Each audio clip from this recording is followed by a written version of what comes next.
नमस्कार। वकील साहब इंडिया में वंदना जी जो कि एडवोकेट हैं, उनका स्वागत है। आज हम उनसे जानेंगे क्योंकि इन्होंने काफ़ी इंटरेस्ट लिया है ज्ञानवापी केस के, जो कि वाराणसी के अंदर चल रहा है। आज उनसे पूछेंगे आखिरकार आज की डेट में इसका स्टेटस क्या है और कौन कौन से लीगल इशू इसके अंदर इन्वॉल्व किए गए हैं, और पर्टिकुलरली ऑर्डर 7 रूल 11 की जो एप्लीकेशन मुस्लिम पक्ष की जो डिसमिस की गई है, वो क्या वजह थी, क्या कोर्ट ने उसके कारण बताए हैं, आइए जानते हैं। वंदना जी, आपका बहुत बहुत स्वागत है। प्लीज़ हमें बताइएगा लोगों को, क्योंकि ये लीगल इशू, आप एडवोकेट हैं, आप अच्छे ढंग से ये बता सकती हैं, प्लीज़ बताइए।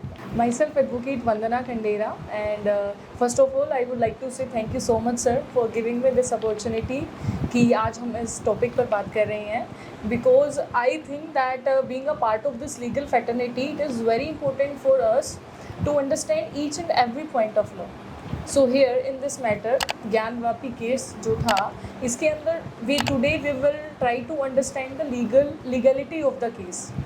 यहाँ पर जो ज्ञानवापी केस के अंदर जो मेन इशू था, उसके अंदर सिर्फ ना कि एक एक्ट, इसके अंदर काफ़ी सारे एक्ट्स थे जिन्होंने कि रोल प्ले किया है अपना, जैसे कि place of worship act 1991, Waqf act and CPC order 7 rule 11।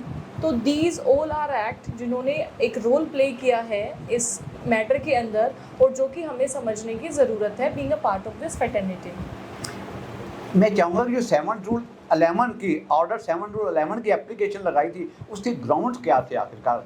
जी, देखिए, जो मुस्लिम पक्ष की जो पार्टीज़ थी, जो मस्जिद कमेटी थी, उनकी बेसिकली क्या कंटेंशन थी, they are some contention of masjid committee की जो उन्होंने फ़ाइल किया था, जो ये मुकदमा, ये जो सूट फाइल किया था उन्होंने राइट टू वर्शिप का, उन्होंने इसको कंटेन किया था बाय सेइंग दैट कि ये जो आपका सूट है, this is barred by law and hence this matter should be dismissed in limine as per order 7 rule 11। क्योंकि उन्होंने अपनी कंटेंशन में कुछ एक्ट्स को उन्होंने एड्रेस किया, दैट जैसे कि section 3 of place of worship act 1991 clearly says that if there is any religious denomination of any particular character, तो आप उसको कन्वर्ट नहीं करेंगे। There is bar on the conversion of any religious denomination of any particular community, आप उसको दूसरे section of society में change नहीं करेंगे। तो उन्हीं का रेफरेंस लेते हुए मस्जिद कमेटी ने ये कंटेंट किया था कि as per section 3 of place of worship act इस सूट को बार कर देना चाहिए, डिसमिस इन लिमाइन कर देना चाहिए। आगे फर्दर उन्होंने एक चीज़ और बोली कि there is one section of Waqf act, section 85 of Waqf act, जो कि ये बोलता है कि if there is any property related to Waqf, अगर कोई वक्फ प्रॉपर्टी है और वो मुस्लिम सेक्शन ऑफ सोसाइटी से उसको बिलोंग करती है, तो उसके अंदर सिविल सूट को बार किया गया है कि सिविल कोर्ट की उसके अंदर कोई जुरिडिक्शन नहीं होगी। तो इसलिए उन्होंने उसका भी रेफरेंस देते हुए बोला कि ये इसलिए भी यहाँ पर वो होना चाहिए, डिसमिस हो जाना चाहिए। अब आपके कहने के मुताबिक जो ट्रायल कोर्ट है, जो आप उनका आखिरकार फाइनल इस बाबत क्या ऑर्डर आया है, उन्होंने क्या कंक्लूड किया है जो आपका सिविल कोर्ट ने? जी, this is very important question कि इस पर कोर्ट का क्या टेक था, उनका क्या रिएक्शन था, उन्होंने कैसे रिस्पॉन्ड किया उनकी हर एक कंटेंशन को।